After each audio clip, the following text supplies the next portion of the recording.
In August this year, my family and I went to visit a natural history museum in Dorset. While we were there, I witnessed a man in a dress and a really bad wig walking straight past the unoccupied, gender-neutral bathroom and into the women's toilets. I watched his 6-foot-plus frame disappear through the door, which my 10-year-old daughter had exited minutes before. And this left me with only one question.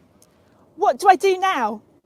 Maybe I lack courage, but I could not gather the strength to face the potential of grievous bodily harm, and nor could I face the possible deluge of screaming retribution from the man himself or any of his female allies that happened to be there. I also had my children to think about, because confronting him would inevitably put them at risk.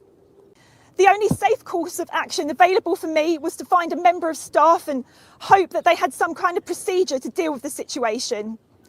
For many autistic women like myself, being perceived by others is excruciatingly uncomfortable, especially when you become the focus of unwanted attention.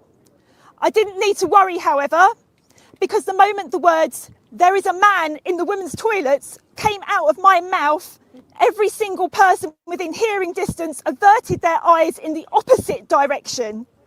The poor receptionist's face went simultaneously pale and scarlet, and after a few moments of torturous silence, she mumbled, "Someone will look into that for you."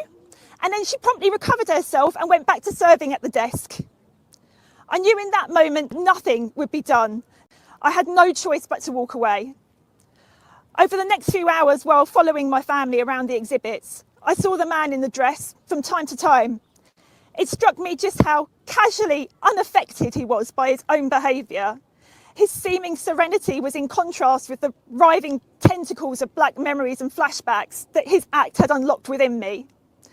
A man walking into a female space is an act of voyeurism in and of itself, regardless of whether the women and girls are clothed or not. He is, by the very nature of the act, seeing something that is usually concealed from the eyes of other men behind closed doors. And a great many things have been written about how men who pretend to be women, these supposedly vulnerable men, how they feel about being excluded from female spaces.